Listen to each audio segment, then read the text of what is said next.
Jean-Luc Mélenchon, bonjour. Bonjour. Merci d'être avec nous pour parler d'histoire. L'histoire, on le sait, est importante dans votre vie, même dans votre parcours politique et dans la façon dont cela vous nourrit. Est-ce que vous vous souvenez du moment où vous avez eu une première émotion intellectuelle à l'idée d'un personnage ou d'un événement historique, Jean-Luc Mélenchon? Est-ce que c'était à l'école? Est-ce que c'était dans votre famille? Est-ce que c'était un sentiment personnel de vécu ou au contraire quelque chose d'appris? J'en ai un souvenir très précis. Je dirais les prémices sont dans mon enfance, avec le petit livre d'histoire que un certain nombre de gens ont eu dans ma génération, et on y voyait des images simples qui correspondaient à l'histoire enseignée sous la Troisième République, et qu'on avait gardé, qui est une espèce de construction de l'imaginaire historique collectif qu'on avait à cœur de faire vivre. Donc je revois très précisément l'image de Richelieu faisant le siège de La Rochelle, ou l'inepte caricature du roi Louis XI enfermant ce traître de cardinal Labalue, je sais depuis que c'est un traître, dans une cage en fer, comme c'était la coutume à l'époque. Donc ces images, je les vois très clairement. Mais le moment, la rencontre émotive, fantastique, qui change la vie, c'est un échange de livres avec une jeune fille pour laquelle j'avais beaucoup d'affection. Je devais avoir 13 ou 14 ans. Et je lui ai offert un livre de poèmes. Et elle, pour me faire plaisir, peut-être en raison du caractère un peu tourmenté que je devais avoir dans cette adolescence, m'a offert en échange une histoire de la Révolution française, écrite par Thiers, le Versaillais, mais à l'époque j'ignorais ce qu'était un Versaillais. Et cette histoire, avec de très belles gravures, m'a absolument transporté, parce que c'était les enfants du peuple, le peuple lui-même qui devenait les acteurs de l'histoire. En général, dans ce type d'histoire, vous savez, on met beaucoup en avant les militaires, Hoche, évidemment Bonaparte, Marceau, combien d'autres, et évidemment les figures de Robespierre. Et alors, je me suis tellement pris d'affection pour cette scène, ces moments, cette histoire de la Révolution, qu'en réalité, elle m'a habité toute ma vie. J'ai lu naturellement toutes les histoires de la Révolution qui pouvaient tomber sous les mains. Oui, Michelet, évidemment. Celle aussi de Louis Blanc, qui est moins connue. Celle de Jean Jaurès, qui est une histoire socialiste de la Révolution française. Et combien d'autres. Évidemment, c'est celle de Michelet qui est la plus, qui est un peu comme une Marseillaise de Gounod. Les grands flonflons y sont. Et évidemment, mon goût après s'est affiné. C'est évidemment la figure de Maximilien Robespierre qui a été en quelque sorte le phare. Mais peut-être plus encore en raison de son jeune âge et de cette conscience brûlante qu'il avait de lui-même, Saint-Just.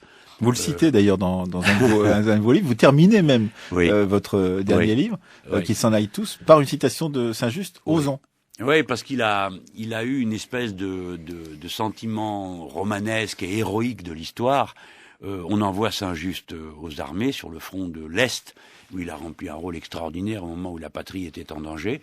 Et cet homme si jeune, il doit avoir 22, 23 ans à l'époque, prend des mesures qui montrent en lui une espèce de talent extraordinaire des situations. Et pour ce que je fais, ça a une grande importance.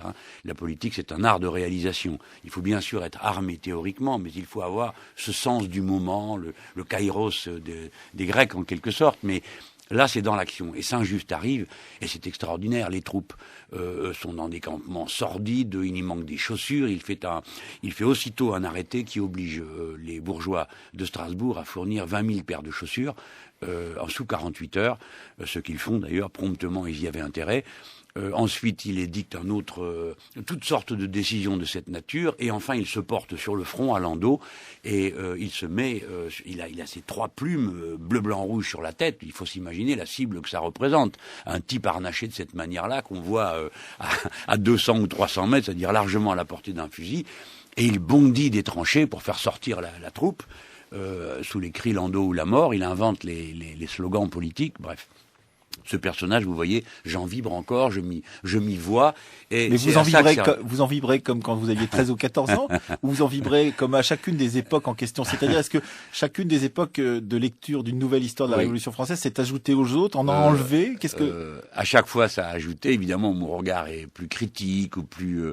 On a ses têtes, on a ses héros, on a les personnages que l'on méprise et ceux qu'on adore. Il y a des moments qu'on découvre en furetant auxquels on n'avait pas pensé. Par exemple, Bonaparte, au moment du coup qu'il fait au Conseil des 500, s'évanouit, il a peur. Bon, s'il n'y avait pas eu son frère Lucien Bonaparte, l'affaire était fort mal partie, quoi.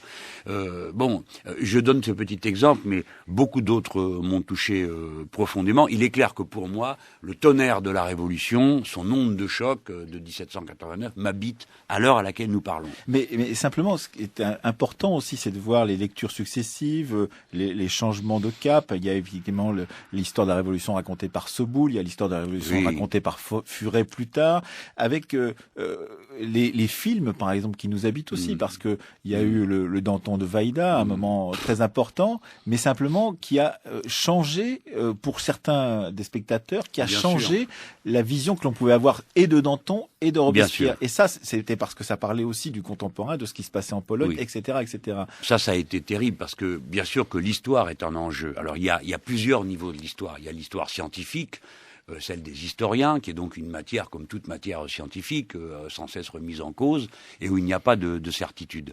Donc celle-là, elle doit pouvoir travailler dans le calme et à l'abri de tous ceux qui viendraient y faire irruption au nom de l'autre histoire, qui est l'histoire politique, celle qui continue à vivre, et où les regards sont absolument latéralisés. La révolution de 1789 suscite une haine absolument intacte chez ses adversaires. Et ceux qui ont voulu la détricoter à l'époque continuent aujourd'hui. Le film d'André Vajda, oui, est absolument lamentable. Est une caricature de Robespierre directement tirée de ses pires ennemis. Il y a une des séquences où l'on voit, je n'ai vu que des bouts du film, où l'on voit Robespierre. Ah, vous l'avez pas vu en entier? Vous avez même Non, je suis révulsé. Je suis révulsé par ce film, comme par les autres qui donnent à voir la reine Marie-Antoinette comme une pauvresse qu'il faudrait plaindre. Cette femme a appelé l'ennemi à envahir notre patrie, il faudrait l'admirer. Non mais on plaisante. Vous allez au musée Carnavalet, il y a une bibliothèque où l'on achète des ouvrages avant d'entrer ou en sortant, et où il n'y a que des histoires contre-révolutionnaires, où l'on fait l'apologie de l'Ancien Régime, des traîtres à la patrie innombrables qui s'y trouvent là, où l'on va verser de grosses larmes sous la chouannerie en oubliant que, alors que l'Assemblée avait décrété la patrie en danger, ceux-là ont attendu l'envahisseur sur les plages, après avoir fait toutes sortes de trahisons absolument insupportables. Mais je reviens au récit de la Révolution. Il est controversé, mais sa splendeur continue à m'éclairer, voyez-vous, sur le nouveau monde aux Amériques. Sait-on que les Noirs français libérés, qui faisaient la terreur dans toute la région, on les appelait los negros français, c'était interdit de laisser un Noir qui était passé par un territoire français passer sur un quelconque autre territoire, tellement on craignait la contagion. Cela était si ardent que, s'embarquant avec le délégué de l'Assemblée, qui s'appelle Victor Hugues, ça ne s'invente pas, sont partis à l'assaut du Venezuela. Peu de gens savent que la France a attaqué le Venezuela, et pour y installer, comme il disait, la loi des Français, c'est-à-dire la République et l'abolition. Vous voyez, je suis encore dans cette émotion. Bien sûr, chaque lecture se superpose, mais elle parle toujours de la même voix pour moi, celle de la liberté, du goût absolument inépuisable de l'action qui anime les gens qui ont quand même fichu par terre le vieux monde, ce monde de fatras, de privilèges, de puissants qui se sentaient là installés pour toujours. Et comme a dit Goethe, en voyant la bataille de Valmy, il dit: de ce jour date l'ère moderne. Eh bien oui, l'ère moderne a commencé ce jour-là, et je tâche d'être à la hauteur de la circonstance. Alors, en même temps, un autre grand auteur a pu voir en Napoléon un personnage qui apportait quelque chose de neuf en Europe, dans la foulée de la Révolution française. C'était Goethe, par exemple, et puis c'est ce même Goethe qui acceptera la Légion d'honneur un peu plus tard, et qui en sera tellement fier qu'il continuera de la porter pendant très longtemps, parce que il y a, dans ce Napoléon qui est ensuite décrié, il y a encore un des restes de la Révolution française qui vont s'éteindre sous l'Empire. Qu'est-ce que vous pensez, par exemple, de ce personnage de Napoléon, Jean-Luc Mélenchon? Bien, je sais bien que le personnage est ambigu. Cependant, je n'ai pas beaucoup de sympathie pour l'être politique. Bien sûr, le conquérant, le législateur qui va concepteur des codes, qui va exporter la raison dans la société politique à travers les codes. Bien sûr, tout ça est à prendre en considération. C'est un enfant de la Révolution. Il n'y a pas de doute sur le sujet, mais c'est aussi celui qui l'a étouffé. D'abord, il l'a épuisé.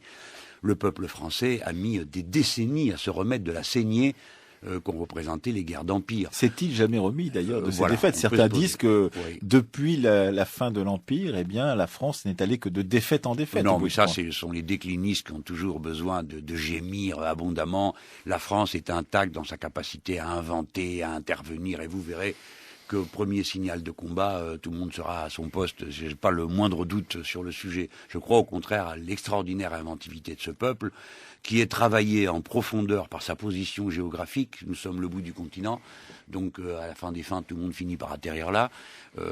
Et nous sommes un lieu immense de brassage. Hein. Et c'est ce brassage qui a été notre force, ainsi que notre nombre. Et quand je dis notre, vous voyez, mon grand-père a été lancier du roi d'Espagne. Donc je suis totalement jacobin, révolutionnaire, républicain et français par passion. Hein, mais vous voyez, c'est ça la splendeur de l'idée républicaine. En France, on met sur les bâtiments publics liberté, égalité, fraternité. En Allemagne, ils ont remis sur leur parlement den deutschen Volk, c'est-à-dire qu'il faut faire partie du Volk pour avoir le droit d'être Deutsch. Tandis que chez nous, il suffit d'être d'accord avec la maxime de la République pour être aussitôt français de la tête aux pieds.